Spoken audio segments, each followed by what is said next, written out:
Hey, bonjour, bonsoir à tous, c'est Yota et j'espère que tout va bien chez vous. En effet, Filmoscopie un peu spécial puisqu'en effet, pour ceux qui ont vu mon dernier vlog consacré à notre petit séjour en Cracovie, en Pologne, j'ai pu découvrir différents lieux, notamment donc déjà l'endroit le plus inhumain que la Terre n'ait jamais connu, mais surtout j'ai pu visiter une usine appartenant à l'un des hommes les plus héroïques de Cracovie, celui qui a sauvé des centaines et des centaines de juifs durant la Seconde Guerre mondiale. Et d'ailleurs, pour filmer, nous nous retrouvons tout bonnement devant son usine, qui est donc l'usine d'un certain Oskar Schindler. Et pour ceux qui ne connaîtraient pas le nom, j'en suis sûr que vous connaissez le film duquel on va parler. Le film qui a obtenu énormément d'Oscars, réalisé par l'un des réalisateurs les plus connus de son temps, avec la musique d'un monstre de la musique du cinéma. Aujourd'hui, messieurs, dames, découvrons ensemble dans la ville de Cracovie le film multi-oscarisé sur l'histoire de cet homme qui a sauvé des Juifs durant la Seconde Guerre mondiale en Cracovie, à savoir le film La liste de Schindler.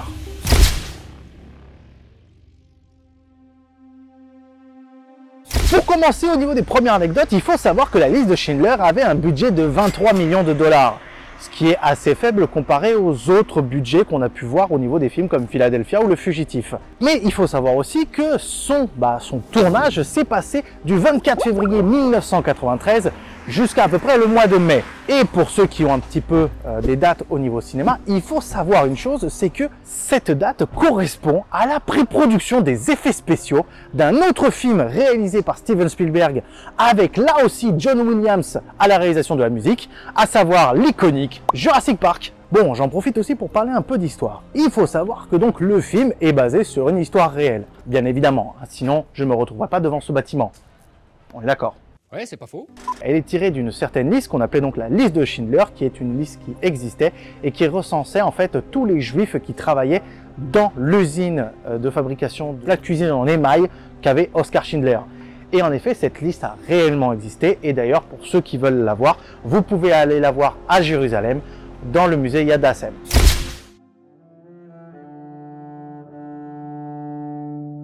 Comme d'habitude, parlons acteurs et actrices.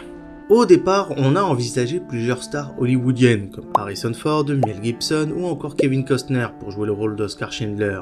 Mais Steven Spielberg a refusé et préféré choisir des acteurs moins connus pour que les spectateurs se concentrent sur l'histoire plutôt que sur les vedettes. Il a finalement donc choisi l'Irlandais Liam Neeson. De l'autre côté du rideau, Tim Roth avait été pressenti pour incarner le SS Amon Goth, finalement joué par Ralph Fiennes, auditionné par Spielberg, qui lui a trouvé une expression de sadisme sexuel dans le regard. C'est très bizarre, mais bon, ok, si soit-il. Spielberg a également auditionné les enfants des Juifs sauvés par Schindler pour les rôles joués en hébreu, ainsi que des Polonais pour jouer les survivants. D'ailleurs, un des employés de Schindler est interprété par un véritable survivant de l'Holocauste, le comédien Paul Deck Piefelberg, qui avait lui-même été sauvé par Schindler pendant la guerre. Ou encore l'un des producteurs, Branko Lustig, qui joue aussi le maître d'hôtel dans la première scène où apparaît Schindler, est lui-même un survivant d'Auschwitz, et avait déjà produit d'autres films traitant de l'Holocauste, comme Le choix de Sophie en 82, ou encore Shoah en 85.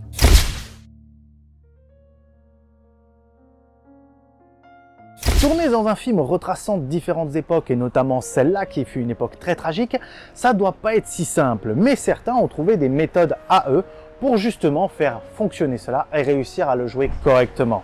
Par exemple, pendant le tournage, Ben Kingsley, qui joue Isaac Stern, le comptable de Schindler, a gardé dans une poche de son manteau une photo d'Anne Frank, jeune fille morte dans les camps de concentration dont le journal intime a été publié dans le monde entier. D'après lui, regarder la photo lui donnait la force nécessaire et le ton juste pour interpréter cette certaine scène difficile du film.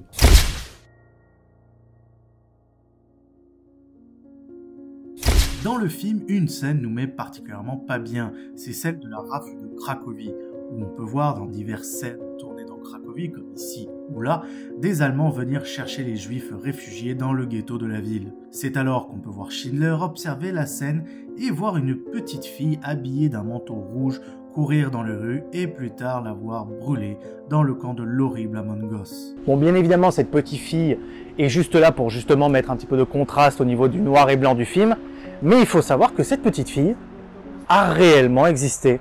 Roma Ligoshka était connue dans le ghetto de Varsovie pour son manteau rouge, mais contrairement à son homologue dans le film, elle a survécu à l'Holocauste et a publié ses mémoires en 2002 sous le titre « La petite fille au manteau rouge ». Et d'ailleurs, dernière petite info, il faut savoir que cette petite fille n'est autre que la cousine de Roman Polanski.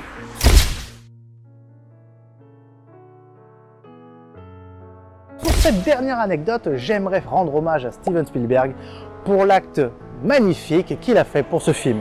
C'est bien connu, il n'y a pas que les acteurs qui sont payés pour un film. Chaque membre des équipes techniques, effets spéciaux et autres sont bien sûr payés.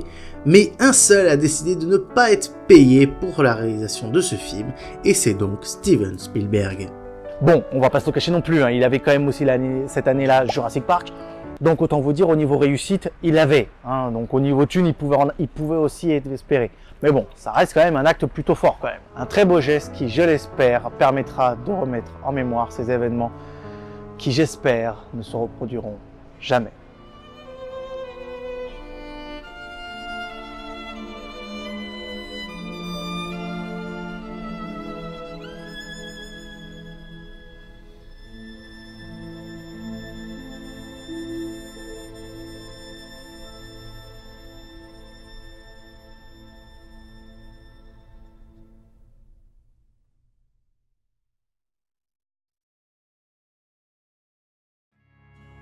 Voilà, c'est la fin de la vidéo. Merci à tous de l'avoir regardé. Si vous avez aimé, n'hésitez pas à mettre un petit j'aime, c'est important. Et franchement, ça permet de soutenir la chaîne, je serai très content. N'hésitez pas non plus à partager sur les réseaux sociaux, que ce soit Facebook, Instagram, X ou tous les autres réseaux sociaux que vous voulez. Et bien évidemment, si vous êtes toujours pas abonné, faites-le et mettez la coche pour avoir toutes les notifications, sachant que ce mois-ci, le mois de janvier, le moment où je sors cette vidéo, toutes les semaines, je sors un nouveau vlog sur nos aventures à l'étranger.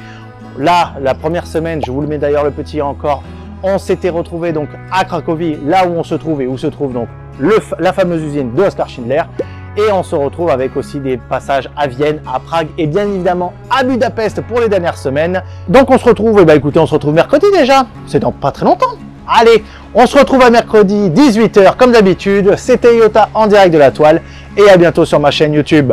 Ciao!